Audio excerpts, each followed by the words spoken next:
வானொலியில் நீங்கள் கேட்டு மகிழ்ந்த தென்கட்சி கோ சுவாமிநாதன் ஐயா அவர்களின் இன்று ஒரு தகவல் தொகுப்பினை கேட்டு மகிழலாம். நாட்டில் நல்லவங்க ஒருத்தர் 2 பேர் இருக்கிறதுனால தாங்க மழையே பெய்யுது அப்படின்னு சொல்கிறது உண்டு.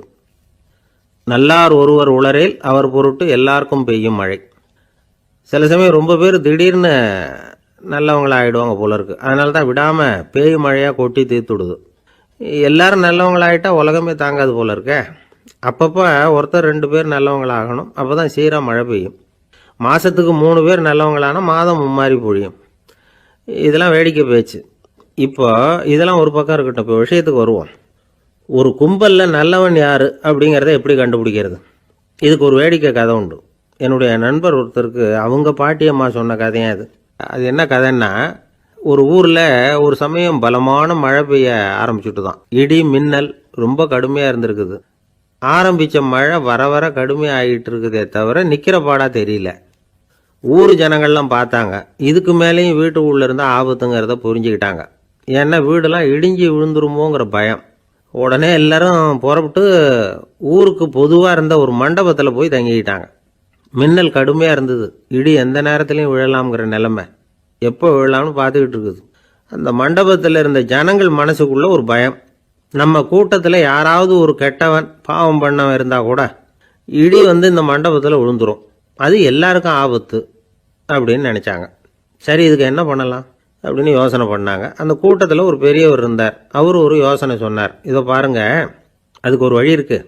அதோ எதிர்த்தாப்புல கொஞ்சம் தூரத்தில் ஒரு உயரமாக மரம் ஒன்று இருக்குது பாருங்க. பொதுவாக இடி சுலபமாக விழறது அது மாதிரி உயரமான மரத்தில் தான். நம்ம கூட்டத்தில் இருக்கிறவங்க எல்லாரும் ஒவ்வொருத்தராக போய் அந்த மரத்தை தொட்டு விட்டு திரும்பி வந்துடணும். நம்மள பாவம் பண்ணவன் யாரோ அவன் அந்த மரத்தை தொடுற சமயத்தில் இடி விழுந்துடும். அவன் மட்டும் போயிடுவான். மண்டபத்தில் இருக்கிற நாமெல்லாம் பொழைச்சிக்கலாம் அப்படின்னு ஐடியா கொடுத்தார் அந்த பெரியவர். இது நல்ல யோசனையாக பட்டது. எல்லாரும் ஒத்துக்கிட்டாங்க. ஒவ்வொருத்தராக போய் அந்த மரத்தை தொட்டு விட்டு திரும்பி வந்தாங்க. இடி எதுவும் விழலை. இன்னமும் பாவம் பண்ண ஆசாமி அதை போய் தொடலை போல இருக்கு அப்படின்னு நினச்சிக்கிட்டாங்க. ஒவ்வொருத்தராக போகிறாங்க. எல்லாரும் போய் தொட்டுவிட்டு வந்தாச்சு. இன்னும் ஒரே ஒரு ஆசாமி தான் பாக்கி. கடைசியாக இருந்த அந்த ஆள் பயந்துட்டான். இது வரைக்கும் இடி விழலைன்னா இப்போ என்ன அர்த்தம்? இப்போ நாம தான் பாக்கி, நாம தான் தப்பு பண்ண ஆள் போல இருக்கு அப்படின்னு நினச்சிட்டான். அதனால் துணிச்சலாக போய் தொடுறதுக்கு பயந்தான். தயங்கிக்கிட்டே இருந்தான். இருந்தாலும் மற்றவங்கெல்லாம் சும்மா இருப்பாங்களா? கட்டாயப்படுத்தி கழுத்தை பிடிச்சி தள்ளாத குறையா அவனை தள்ளி விட்டாங்க. போய் தொட்டுட்டு வாடான்னு. அவன் நடுங்கிக்கிட்டே போய் அந்த மரத்தை தொட்டான். அதே வினாடி ஒரு பயங்கரமான மின்னல் இடி விழுந்துட்டுது. எங்கே விழுந்தது தெரியுமா? அந்த ஆள் மேலே இல்லை, மண்டபத்தில் விழுந்தது. மண்டபத்தில் இருந்தவங்க பூரா காலி. அந்த ஒரு ஆள் மட்டும் பொழைச்சிக்கிட்டான். இந்த ஒரு ஆளை காப்பாற்றுறதுக்காக தான் இடி மண்டபத்தில் விழாமல் இருந்திருக்குது. இதுதான் கதை. அதனால் நல்லவங்க எப்படியும் தப்பிச்சுக்குவாங்க அப்படிங்கிறது ஒரு நீதி. ஒருத்தர் அப்படி தான் தெருவில் நடந்து போய்கிட்டு இருந்தான். ரொம்ப நல்லவன். எதிரில் ஒருத்தர் சைக்கிளில் வந்துக்கிட்டு இருந்தான். அதில் மோதி இவன் கீழே விழுந்துட்டான். சைக்கிள்காரன் உடனே இறங்கி இவனை தூக்கி விட்டான். இவன் எழுந்திரிச்சு அவனை முறைச்சி பார்த்தான். அப்படி பார்க்காதீங்க சார், நீங்கள் ரொம்ப புண்ணியம் பண்ணியிருக்கீங்க, அதுதான் இப்போ சைக்கிளில் மோதிக்கிட்டீங்க அப்படின்றான். என்ன அப்படி சொல்கிறேன் நான்? இவன் 10 நிமிஷத்துக்கு முன்னாடி நான் லாரி ஓட்டிகிட்டு வந்தேன், அப்போ நீங்கள் எதிரில் வந்திருந்தீங்கன்னா என்ன ஆயிருக்கும் அப்படின்னானா அவன். ஒரு காட்டில் ஒரு முனிவர் இருந்தார். ஒரு நாள் அவரை தேடிட்டு 4 பேர் வந்தாங்க. சுவாமி, எங்களுக்கு ரொம்ப நாளாக ஒரு சந்தேகம்னாங்க. என்னன்னு கேட்டார். இந்த உலகத்தில் எவ்வளவோ காரியங்கள் நடக்குது, எது நியாயம் எது அநியாயம் அப்படின்னு புரிஞ்சுக்க முடியலன்னாங்க. அது யாராலையும் புரிஞ்சுக்க முடியாதுன்னார் முனிவர். வந்தவங்களுக்கு ஆச்சரியமாக போச்சு. ஒரு மாதிரியாக பார்த்தாங்க. இதை முனிவர் கவனிச்சார். சரி, புறப்படுங்க என்னோடன்னார். எங்கன்னு கேட்டாங்க. இப்போ உங்கள் 4 பேரையும் ஒரு புஷ்பக விமானத்தில் அழைச்சிட்டு போகிறேன். இந்த உலகத்தில் சர்வசாதாரணமாக நடக்கக்கூடிய ஒரு காட்சியை உங்களுக்கு காட்ட போகிறேன்.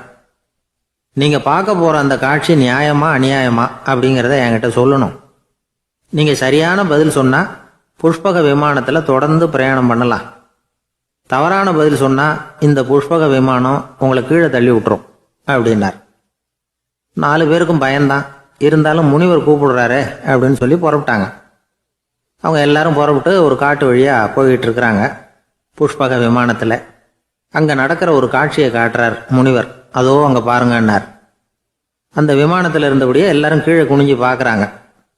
அங்கே ஒரு தாய் புலி அப்போ தான் குட்டி போட்டிருக்கு.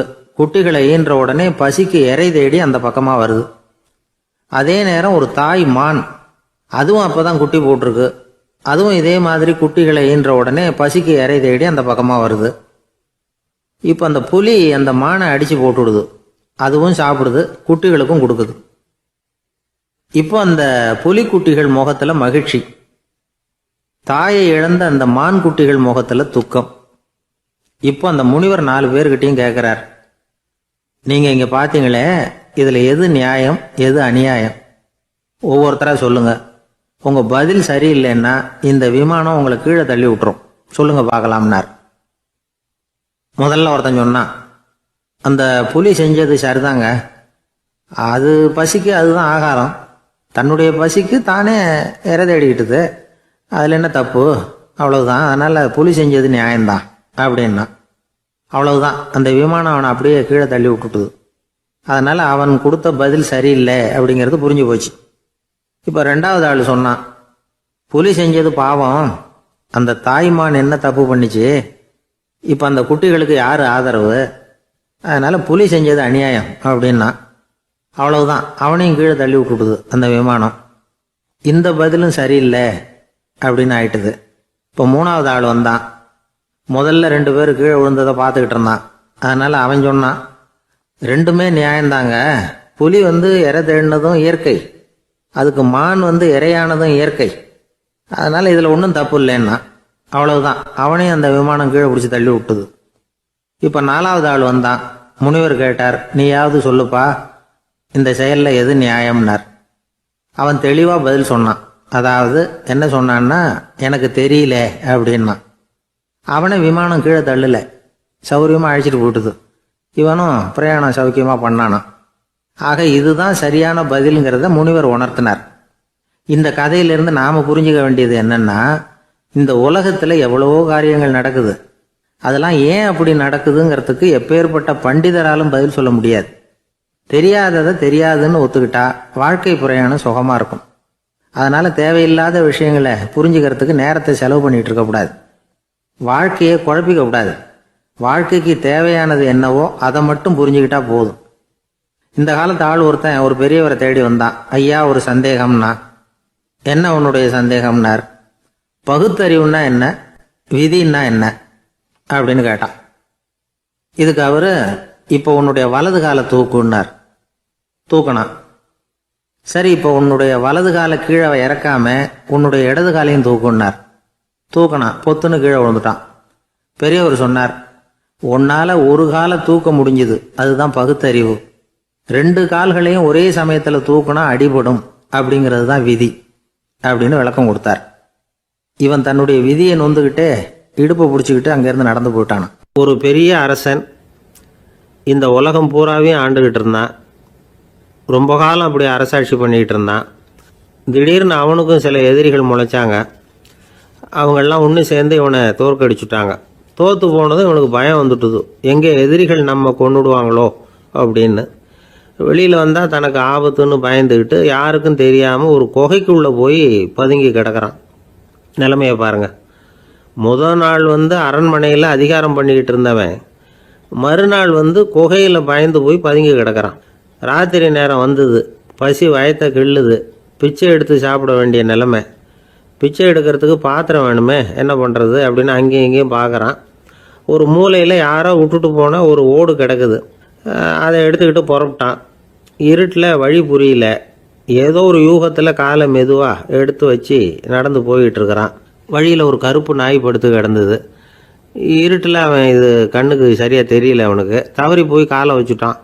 அது மேலே நாய் சும்மா இருக்குமா, வள்ளுன்னு விழுந்து கடிச்சு விட்டுது. காலை பார்க்குறான், காலத்தையும் நினச்சி பார்க்குறான். அரண்மனையில் வீரக்கழல் அணிந்த காலை உடைய மன்னா அப்படின்னு புகழ்வாங்களே புலவர்கள்லாம். ஆனால் அது இன்னைக்கு நாய் கடித்த காலம் ஆயிட்டுதே அப்படின்னு நினைக்கிறான். அது மட்டும் இல்லை, முன்னாடியெல்லாம் பொற்கிண்ணங்களில் தான் அவன் சாப்பிடுவான். ஆனால் இப்போது உடஞ்சி போன ஓட்டு, அது ஓட்டை கையில் வச்சுக்கிட்டு நிற்கிறான். அதில் ஏதாவது யாராவது சாப்பாடு போடுவாங்களான்னு. முன்னாடியெல்லாம் நிறைய பேர் அரண்மனைக்கு வருவாங்க, அரசருக்கு காணிக்கைன்னு சொல்லி இவன் காலடியில் கொண்டாந்து கொட்டுவாங்க. அப்போலாம் இவன் அந்த ஜனங்களுடைய முகத்தை திரும்பி கூட பார்க்கறதில்ல, ரொம்ப கர்வமாக உட்காந்துருப்பான். அதே ஆள் இன்னைக்கு எல்லார் கண்ணுலையும் படுறது மாதிரி பிச்சை எடுத்துக்கிட்டு இருக்கிறான். அப்போலாம் காணிக்கைகளை தன்னுடைய கையால் வாங்குறது தனக்கு கௌரவ குறைச்சல்னு நினச்சி தன்னுடைய வேலைக்காரங்களை விட்டு தான் அதை வாங்க சொல்லுவான். இப்போ பார்த்தீங்கன்னா அவனே தன் கையாலேயே பிச்சை வாங்குறான். நினச்சி பாருங்க, அந்த மனுஷன் நாள் அரசன், மறுநாள் பிச்சைக்காரன். எவ்வளோ வித்தியாசம்! செல்வம் தான் இப்படி ஒரு வித்தியாசம் ஏற்படுறதுக்கு காரணம். அப்படிப்பட்ட செல்வம் வாழ்க்கையை நடத்துறதுக்கு நமக்கு தேவைதான். ஆனால் அதையே நாம் அடைய வேண்டிய பயனாக நினைக்கிறோம் பாருங்க, அதுதான் வேடிக்கை. இதை நம்மாழ்வார் அழகாக ஒரு பாசுரத்தில் சொல்கிறார். ஒரு நாயகமாய் ஓட உலகுடன் ஆண்டவர், கருணாய் கவர்ந்த காலர், சிதைகிய பானையர், பெருநாடு காண இம்மையிலே பிச்சைதாம் கொள்வர், திருநாரணன் தாழ் காலம் பெற சிந்தித்து உய்மினோ அப்படிங்கிறார் நம்மாழ்வார். ஒரு பெரிய பணக்காரர் ஒரு துறவிகிட்ட போய், சாமி என்கிட்ட நிறைய பணம் இருக்குது, இருந்தாலும் நிம்மதி இல்லை, என்னால் நிம்மதியாக இருக்க முடியல, என்ன காரணம்னு கேட்டாராம். உடனே அந்த துறவி இதுக்கு நேரடியாக பதில் சொல்லாமல் பக்கத்தில் நின்றுக்கிட்டு இருந்த ஒரு குழந்தைய கூப்பிட்டார். அது ஓடியாந்தது. ஒரு ஆப்பிள் பழத்தை எடுத்து அது கையில் கொடுத்தார். அதை வாங்கிக்கிட்டு குழந்தை சிரிச்சுது. இன்னொரு பழத்தை எடுத்து கொடுத்தார். அதை இன்னொரு கையில் வாங்கிட்டு சிரிச்சுது. மூணாவது ஆப்பிளை எடுத்து கொடுத்தார். 2 பழத்தையும் நெஞ்சில் அணைச்சிக்கிட்டு 3வது பழத்தையும் வாங்கிறதுக்கு முயற்சி பண்ணிச்சு. ஆனால் அது உடனே நழுவி கீழே விழுந்து உருண்டு ஓடிச்சு. ஏற்கனவே இருந்ததும் விழுந்துட்டுது. இப்போ அந்த குழந்தை அழ ஆரம்பிச்சுட்டுது. இப்போ அந்த துறவி பணக்காரர்கிட்ட சொன்னாராம், குழந்தைய கவனிச்சியா? 2 ஆப்பிள் போதும்னு அது நினச்சிருந்தா இப்போ அது அழ வேண்டிய அவசியம் வந்திருக்குமா அப்படின்னாராம். எதுவுமே அளவுக்கு மிஞ்சினா துன்பந்தான். இந்த காலத்தில் இதெல்லாம் யார் காதில் வாங்குறாங்க? ஒருத்தனை நல்ல வழிக்கு கொண்டு வரணும்னு நினச்சி அவனை கூப்பிட்டு உட்கார வச்சு இந்த கதையை சொல்லிகிட்டு இருந்தாங்க. சொல்லிவிட்டு அந்த குழந்தை செஞ்சது தப்பு தானே அப்படின்னு கேட்டிருக்கிறாங்க. ஆமாம், தப்பு தான், நானாக இருந்தால் அப்படி செஞ்சுருக்க மாட்டேன் நானா இவன். 2 பழமே போதும்னு சொல்லியிருப்பியா அப்படின்னு கேட்டிருக்காங்க.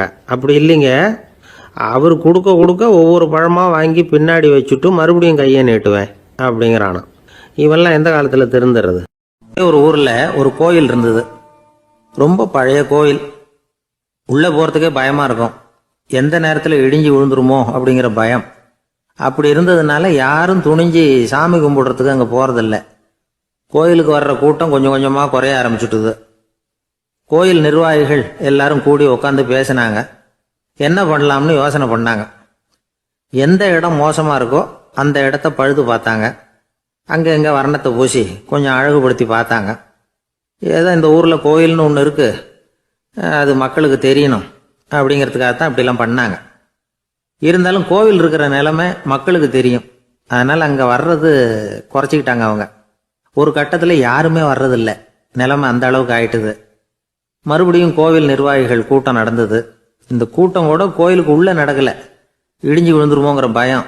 அதனால் வெளியில தான் உட்காந்து கூட்டத்தை நடத்தினாங்க. ஏன்னா உள்ளே போகிறதுக்கு அவங்களுக்கும் துணிச்சல் கிடையாது. எந்த நேரமும் விழுந்துரும் போல இருந்தது அது. அது வழியாக போகிறவங்க கூட வேகமாக அந்த இடத்த கடந்து போக ஆரம்பிச்சிட்டாங்க. கோவில் நிர்வாகிகள் வெளியில் உட்காந்து கூட்டம் போட்டாங்க இல்லையா, அந்த கூட்டத்தில் 4 தீர்மானங்களை நிறைவேற்றினாங்க.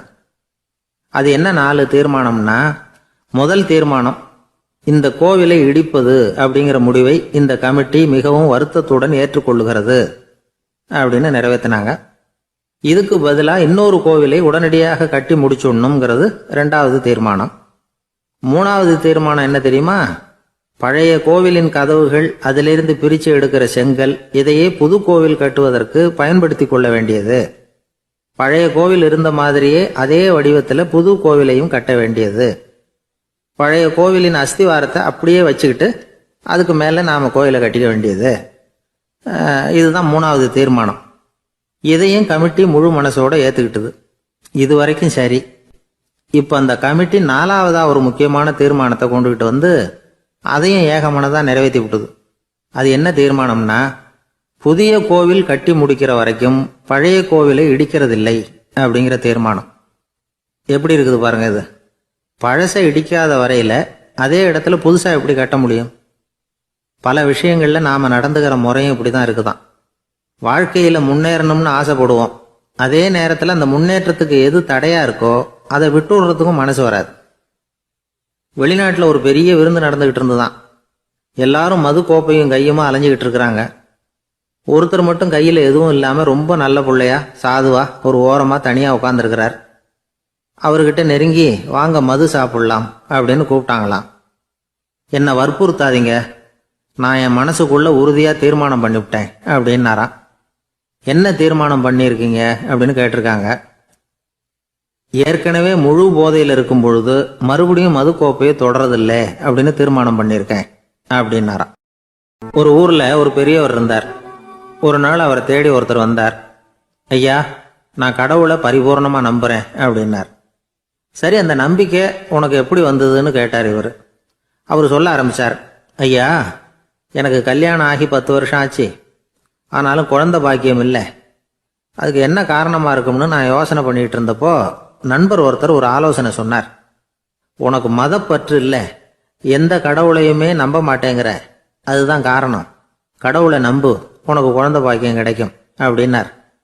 அவர் அப்படி சொன்னாரே தவிர எனக்கு சந்தேகம்தான். இருந்தாலும் அவர் சொன்னபடியும் நடந்து தான் பார்ப்போமே அப்படின்னு முடிவு பண்ணேன். கடவுளை நம்ப ஆரம்பித்தேன். அந்த வருஷமே அழகான ஆண் குழந்தை பிறந்தது. எல்லாம் இறைவன் அருள் அப்படின்னார். இவர் இப்படி சொன்னதை கேட்டதும் அந்த பெரியவர் சொன்னார்.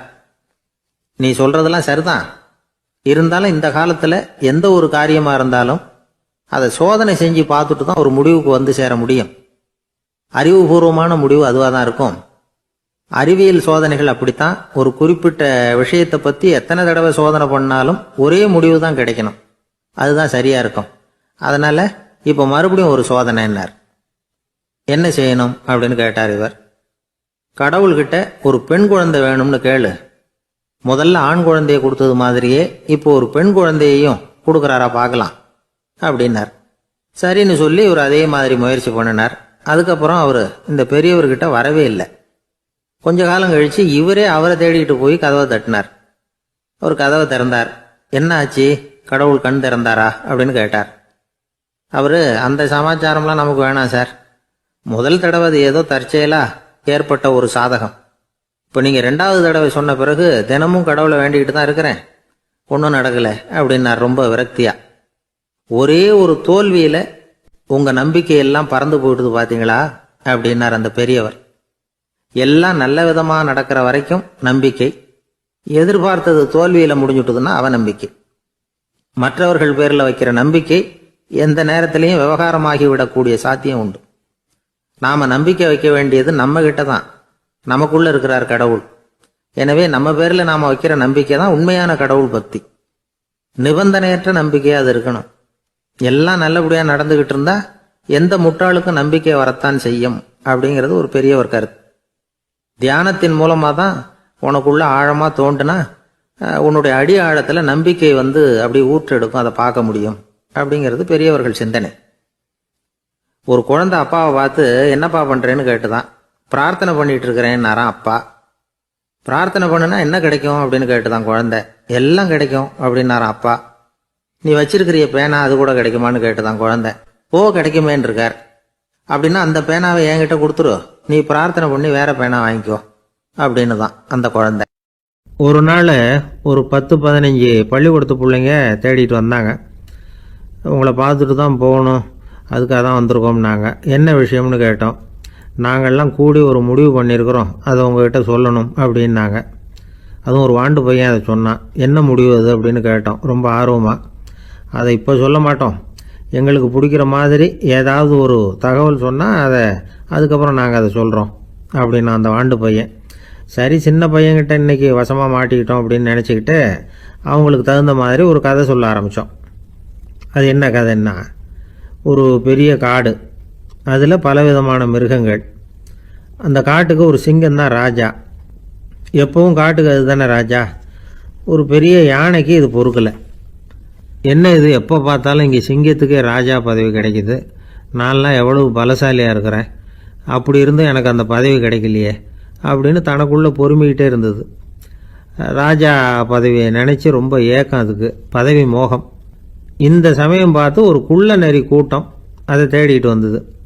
ஐயா பெரியவங்களே, நீங்கள் இந்த காட்டுக்கு ராஜாவாக இருக்க ஆசைப்படுறீங்க, அதில் ஒன்றும் தப்பு இல்லை. ஆனால் அதுக்கு முன்னாடி நீங்கள் எங்கள் கூட்டத்துக்கு கொஞ்ச நாள் தலைவராக இருங்க, அதாவது ராஜாவாக இருங்களேன், உங்களுக்கும் ஒரு ட்ரைனிங் கிடைச்சது மாதிரி இருக்கும். அப்படின்னு சொல்லியிருக்குது இந்த கூட்டம், குள்ளநெறி கூட்டம். இதை கேட்ட உடனே யானைக்கு ரொம்ப சந்தோஷம் தாங்கலை. அதுதான் எப்போன்னு பதவிக்காக காத்துக்கிட்டு இருக்குதே.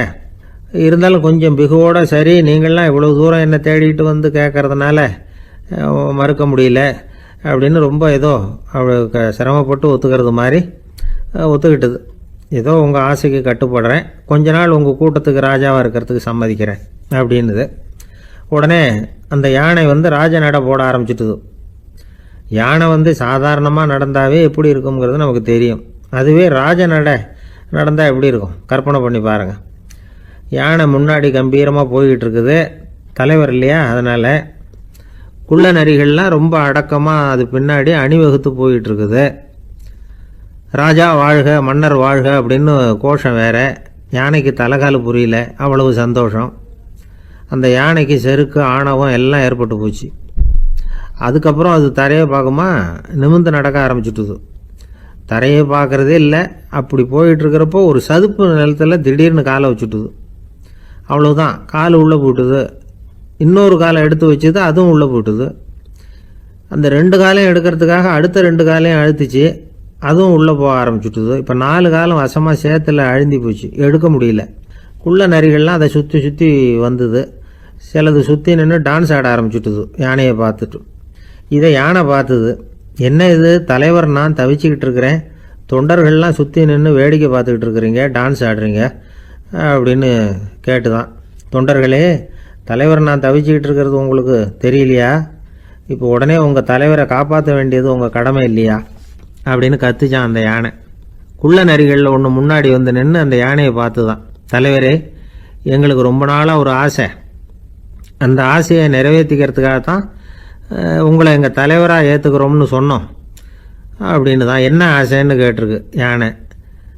யானை கறி சாப்பிட்டு பார்க்கணுங்கிறது எங்களுக்கு ரொம்ப நாளாக ஆசை, அது இன்றைக்கி தான் நிறைவேற போகுது அப்படின்னு தான் அந்த நரி. இதை கேட்ட உடனே அந்த யானை அப்படியே மூர்ச்சி ஆகிட்டு தான். நரிகள்லாம் அது மேலே ஏறி குதற ஆரம்பிச்சுட்டு தான். பதவி மேலே இருந்த பேராசை அந்த பலசாலியான யானையையே மாட்டி விட்டுட்டுது பார்த்தீங்களா அப்படின்னு சொல்லி முடித்தோம் இந்த கதையை அந்த சின்ன பிள்ளைங்கக்கிட்ட. சரிங்க, இப்போ நாங்கள் உங்களை தேடி வந்த விஷயம் என்னங்கிறத சொல்லவா அப்படின்னா ஒரு வாண்டு பையன். சீக்கிரம் சொல்லு தம்பி, சஸ்பென்ஸ் தாங்கலை அப்படின்னோம். அவன் மெதுவாக எங்களை பார்த்து சொல்கிறான், எங்களுக்கு கொஞ்ச நாள் நீங்கள் தலைவராக இருந்தால் தேவலை அப்படின்னு. ஒரு ஊரில் ஒரு குரு இருந்தார், ஜென் குரு. அவரை தேடிட்டு ஒரு மன்னர் வந்தார். வந்தவர் ஜப்பான் மன்னர். தோட்டக்கலையை பற்றி தெரிஞ்சுட்டு போகிறதுக்காக அவர் வந்தார்.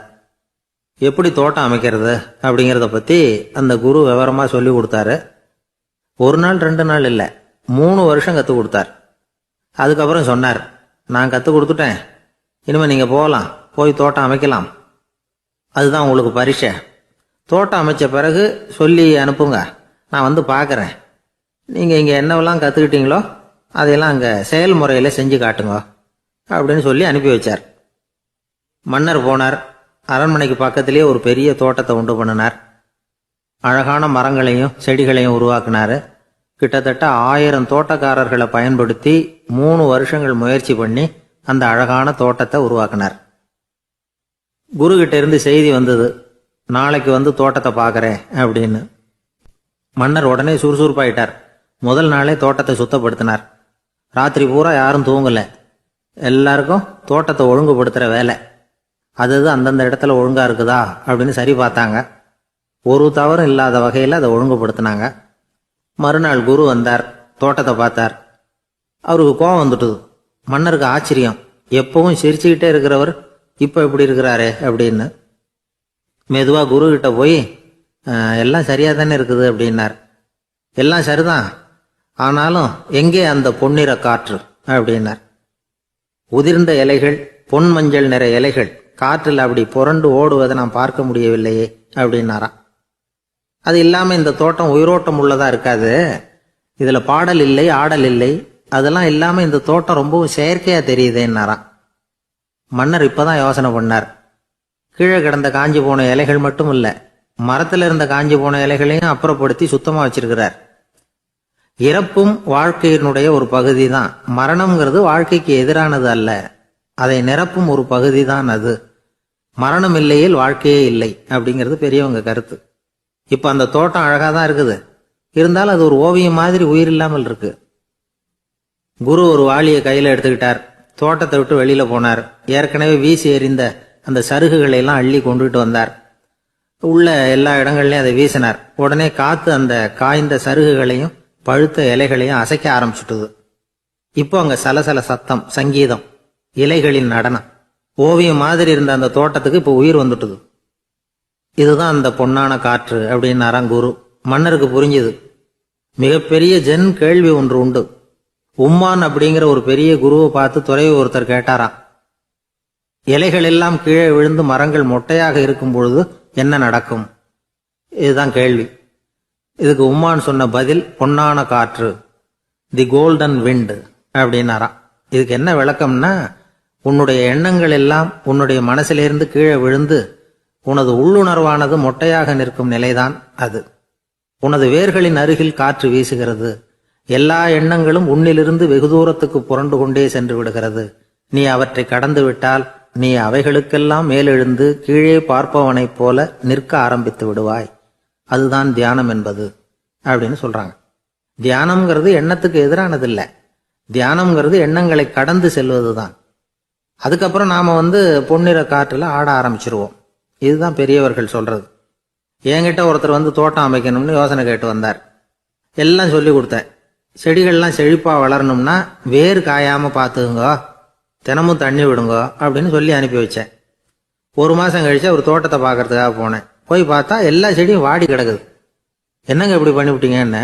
நீங்க சொன்னபடிதான் செஞ்சேன்னார். என்ன செஞ்சீங்கன்னு கேட்டேன். வேர் காயாம பார்த்துக்க சொன்னீங்க, தினமும் ஒரு தடவை எல்லா செடியையும் ஒவ்வொன்றா பிடுங்கி பார்த்து வேர் காயாம இருக்கா அப்படின்னு பார்த்துட்டு அதுக்கப்புறம் தண்ணி பாய்ச்சனே, அவ்வளவுதான் அப்படின்னார். தான் மட்டும் வாழ்ந்தா போதும் அப்படின்னு நினைக்கிறவங்க உண்டு. தானும் வாழணும், அடுத்தவங்களும் வாழணும் அப்படின்னு நினைக்கிறவங்களும் உண்டு. முதல்ல சொன்ன வகையை சேர்ந்த மனிதர்கள் எப்படி தெரியுமா? எப்படியாவது தான் மட்டும் வாழ்ந்தால் போதுங்கிற நினைப்பு தான் எப்பவும் அவங்களுக்கு இருக்கும். தங்களுடைய வளர்ச்சிக்கு எது தடையா இருந்தாலும் சரி, யார் தடையா இருந்தாலும் சரி, அதை அழிச்சுட்டு தான் மறுவேலை பார்ப்பாங்க. அவங்கெல்லாம் பாவ காரியங்களுக்கு தயங்குறதே இல்லை. அப்படிப்பட்ட வாழ்க்கை அவங்களுக்கே இடைஞ்சல அமைஞ்சு விடுறது உண்டு. அதை விளக்கறதுக்கு ஒரு கதையும் உண்டு. ஒரு ஊர்ல அப்படிப்பட்ட ஆள் ஒருத்தன் இருந்திருக்கான். நிறைய பாவங்களை செஞ்சவன். அதன் காரணமா நரகப்படுகொழியில விழுந்துட்டான். நரகப்படுகொழிங்கிறது ஒரு பெரிய கிணறு மாதிரி. ஏற்கனவே பாவம் செஞ்சவங்க நிறைய பேர் அதுல விழுந்து கிடக்குறாங்க. உள்ள ஏகப்பட்ட சத்தம், எல்லாம் அந்த பாவாத்மாக்கள் போடுற சத்தம். இப்போ விழுந்தானே இவனும் சத்தம் போட்டான். இவன் போடுற சத்தம் கொஞ்சம் அதிகமா கேட்டுது. இந்த கிணத்துக்கு பக்கத்துல புத்தர் உட்கார்ந்துருக்கிறார். அவர் காதுல இவன் போடுற சத்தம் விழுந்தது. உடனே அந்த கிணத்தடிக்கு போனார். குனிஞ்சு பார்த்தார். சாமி என்னை காப்பாத்துங்க அப்படின்னு கத்தனா இவன். புத்தர் அவனை கொஞ்சம் கவனிச்சு பார்த்தார். மனித சமுதாயத்துக்கு அவன் என்னென்ன கெடுதல் பண்ணியிருக்கிறாங்கிற விவரம்லாம் அவர் மனக்கண்ணில் தெரிஞ்சது. அவருக்கு எல்லாம் புரிஞ்சு போச்சு. இருந்தாலும் அவனை காப்பாத்துறதுக்கு ஏதாவது வழி உண்டா அப்படின்னு யோசிச்சார். அவன் தன்னுடைய வாழ்நாளில் ஏதாவது நல்லது செஞ்சிருக்கானா அப்படின்னு பார்த்தார். ஒரே ஒரு சமயம் அவன் தன்னுடைய காலடியில மிதிபட இருந்த சிலந்தியை மிதிக்காமல் தாண்டி போயிருக்கிறான். இந்த ஒரு காரியத்துக்காக அவனை கரையேற்ற முடியுமா அப்படின்னு நினைச்சார். அவ்வளவுதான். உடனே அவர் கையில ஒரு சிலந்தி உட்கார்ந்துதான். அதுகிட்ட இருந்து நூல் இழை வெளிவர ஆரம்பிச்சது. அந்த நூல் இழை கிணற்று ஆழம் வரைக்கும் அப்படியே நீண்டுகிட்டே போச்சான். புத்தர் பார்த்தார். இந்த நூலை பிடிச்சிக்கிட்டு மேலே ஏறி வா அப்படின்னார். என்னங்க சொல்றீங்க? இந்த சிலந்தி நூல் என்ன தாங்குமான்னு கத்தனான். எல்லாம் தாங்கும், அதை பிடிச்சிக்கிட்டு ஏறி வா அப்படின்னார். சந்தேகத்தோடவே அவன் அந்த நூல் இழைய பிடிச்சி இழுத்து பார்த்தா ரொம்ப வலுவா இருந்தது. அவனுக்கு ஆச்சரியம். அதை பிடிச்சிக்கிட்டே மெதுவா மேலே ஏறி வர ஆரம்பிச்சுட்டான். பாதி தூரம் ஏறி வந்திருப்பான். அப்போ அவன் காலுக்கு கீழே ஏதோ சத்தம். என்னன்னு குனிஞ்சு பார்க்கறான். கீழே கிடந்தவங்க சில பேரும் அந்த நூலை பிடிச்சி மேலே வந்துகிட்டு இருக்கிறாங்க. இவனுக்கு கோபம் வந்துட்டுது. தன்னுடைய இடுப்புல வச்சிருந்த கத்தியை எடுத்து தன்னுடைய காலுக்கு கீழே நூல் இழைய அப்படியே வெட்டி விட்டுட்டான். இனிமே நாம மட்டும்தான் மேலே ஏறி வந்துடணும் அப்படின்னு நினைச்சுக்கிட்டான். ஆனா நடந்தது என்ன தெரியுமா? மொத்த நூல் இழையும் அப்படியே அருந்து கீழே விழுந்துட்டுது. அவனும் பொத்துன்னு கீழே விழுந்துட்டான். மறுபடியும் கத்த ஆரம்பிச்சுட்டான். ஏற்கனவே அவன் செஞ்சிருந்த ஒரு சிறு கருணை அந்த நூல் இழைக்கு உறுதியை கொடுத்தது. இப்போ அவன் செஞ்ச பாவம் அந்த நூல் இழைய வலுவிழக்க செஞ்சுட்டுது. அடுத்தவங்களும் வாழணுங்கிற எண்ணம் அவனுக்கு இருந்திருந்தா இப்போ அவனும் கரையேறி வந்திருப்பான், மற்றவங்களும் சௌக்கியமா சேர்ந்திருப்பாங்க.